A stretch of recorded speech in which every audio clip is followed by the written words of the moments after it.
자, 하다 보니까 계속 이제 우리 국회 이야기, 우리 안에서의 이야기를 많이 했는데요. 약간 다른 차원의 질문을 좀 드리겠습니다. 아까 이제 의원님도 말씀하셨는데요. 아니 한반도 평화 이건 뭐 대통령만 하는 거야? 이런 식의 문제 제기들이 분명히 좀 있었습니다.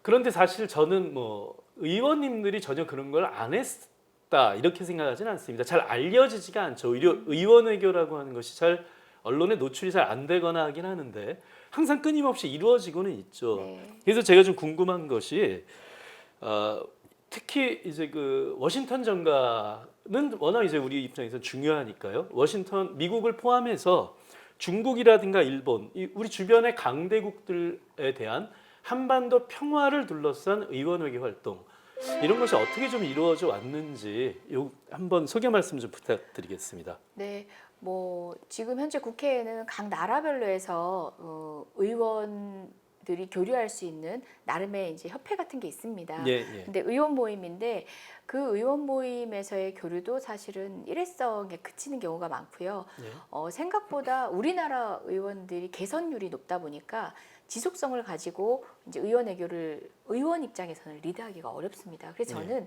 그렇다고 해서 뭐 300명 의원 중에 상당수 의원 외교를 위해서 계속 재선을 시키고 삼선을 시키라는 뜻이 예. 아니라 예.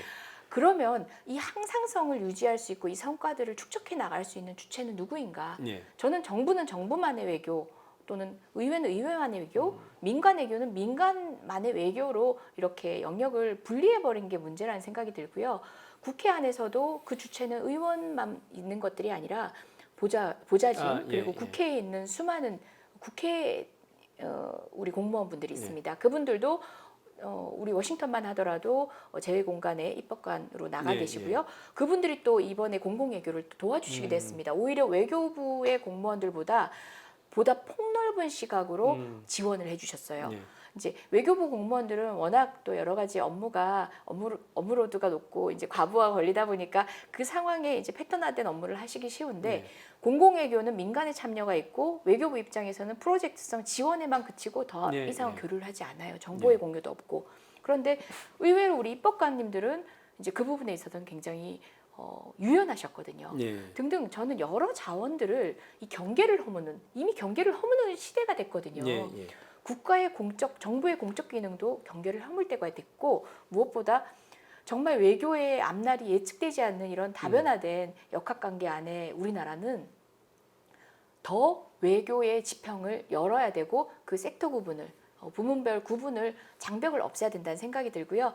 그런 의미에서 그때 우리 국방수권법을 노력했던 여러 주역들과 함께 공공외교를 좀 실질화시키고 그 가버넌스 체제를 막연한 뭐 몇몇의 지원에 그치는 것이 아니라 정보의 교류 그리고 사실상 실질적인 정책 결정에 있어서 함께할 수 있는 동반자로서 정말 공공외교를 실질화시키는 것에 대한 논의를 함께하고 있습니다. 법만 바뀌는 것이 아니라 인식도 바뀌어야 되는 거고 국회 인식 그리고 정부의 인식 그리고 또 민간의 인식도 함께 바꿔나가는 것에 사실 지금 제가 가장 중요점을 두고 있습니다. 결국 뭐 의원 외교 자체도 중요하지만 더 확대해서 민간과의 거버넌스를 통해서 공공외교 그러니까 상대국의 민간에게 네트워크를 하고 서로 소통을 하는 이렇게까지 좀 확대하는 것이 중요하겠다. 이런 말씀인 것 같아요. 제가 초라한 고백을 하면요. 그 로칸나 의원 발의 당시 방미 첫 일정에서 미국 의원들을 굉장히 많이 만났습니다. 제가 우리 대사관 공간 직원에게 물었습니다. 제가 국회 차원에서 대사관에 이제 이걸 이 정도를 제안하고 부탁을 했으면 우리가 가능했을까요? 했더니 아니요. 라고 0.1초의 망설임도 없이 얘기하셨습니다. 그게 뭐냐면 국가와 국가 간의 외교도 또 나름의 역할을 하지만 이런 이제 폭넓은 방식의 소통과 깊이와 교류를 위해서는 민간의 영역에 길이 쓸 때 훨씬 더 시너지 효과가 높다는 걸 단적으로 보여준 예입니다. 심지어 우리 의장님이 그 이후에 연이어 방문을 문희상 의장님이죠. 하셔야 하는데 저한테 물으셨어요. 그분들 중에 몇 분을 이제 뭐 흔히 하는 어레인지 할 수 있냐. 그 정도로 사실상 공식적인 통로를 통하는 것보다 그분들의 네트워킹 그리고 또 거기에 있는 현지 시민들, 디아스포라 우리 재외 국민들과 소통을 통해서 할 수 있는 일들이 더 많다는 걸 네. 국회의장님도 알고 계셨던 거예요. 아, 예, 이런 것들을 제도화시키고 연속성 있게 이끌어내는 것. 그저 나는 전통외교가 아니야. 의원 외교는 의원들이 배지 달고 하는 거야. 이런 틀을 벗어내야 된다는 건 이미 20대 국회 이 과정의 외교를 통해서 우리 모두가 확인했습니다. 예. 자, 이야기를 듣다 보니까요. 이렇게 그 시민사회 역할이 점점 중요하구나 이걸 다시 한번 느낄 네. 수가 있는데 마지막 질문이기도 한데요. 이 시민사회와 협업을 통해서 정말 우리가 소통하고 싶은 곳은 사실은 북한인데요. 네. 가장 어려운 것이죠, 이것이. 그래서 국회 차원에서는 혹시 북한과의 교류, 직접적인 교류라든가 이걸 계획하고 계신 게 있는가 해서요. 만약 있다면 그럼 국회는 북한의 어디를 상대하게 되고 그리고 또 만약 그 상대를 만나게 된다면 나눌 수 있는 대화 의제는 무엇이고 그래서 그 대화의 결과가 어떻게 우리의 한반도를 바꿔놓을 수 있을지 이런 것들이 좀 궁금하거든요. 국회에서의 남북 교류 혹시 계획이 있으실까요?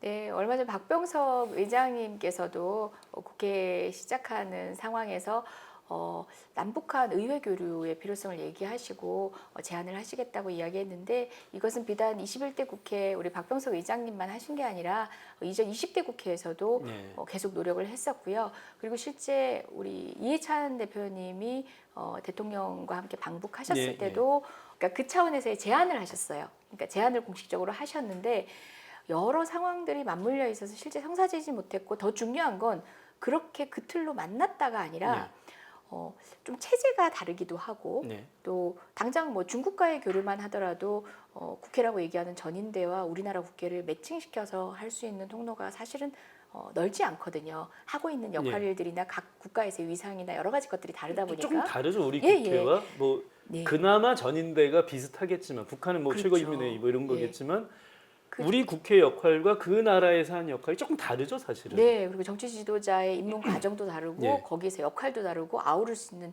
뭐 지역 등등 여러 가지가 다릅니다. 예. 그래서 저는 북과 북측과의 교류 역시도 그런 조금 전 민간 외교를 얘기할 때처럼 굉장히 탄력적인 고민, 유연한 고민을 통해서 어떤 단위, 뭐 물론 이제 지도자끼리 만나는 단위라든지 협상 창구에서는 나름의 이제 벽을 맞춘다든지 또는 소통을 계속 해왔던 축들이 있습니다. 통로가 있습니다.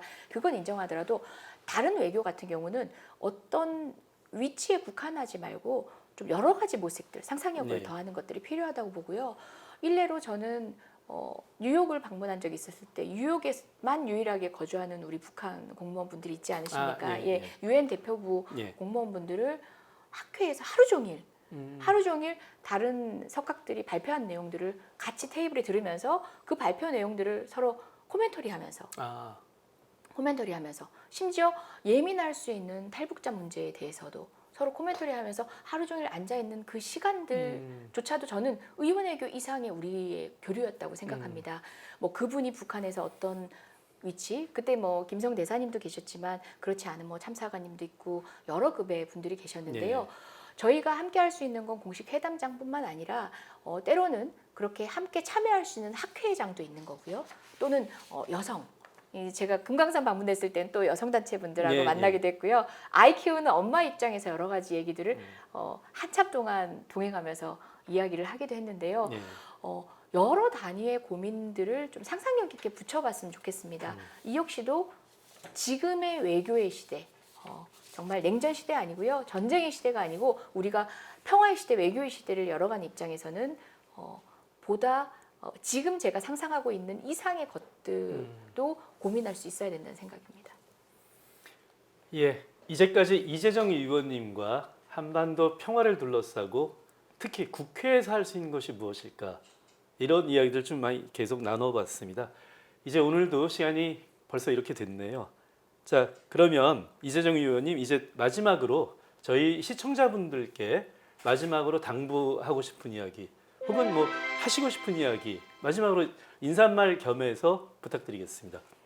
네, 예전에는 통일이 온다, 평화가 온다라고 이야기했지만 이제는 함께 만들어간다. 피스 빌터, 메이커 이런 얘기 예. 더 많이 하잖아요. 만들어가고 이렇게 우리가 하나하나 쌓아나가는 과정은 어떤 특출난 지도자 한 명에 의해서 이끌어질 수 없습니다. 우리 모두가 함께 만들어가기 위해서 바로 오늘도 이렇게 평화를 잇고 있습니다.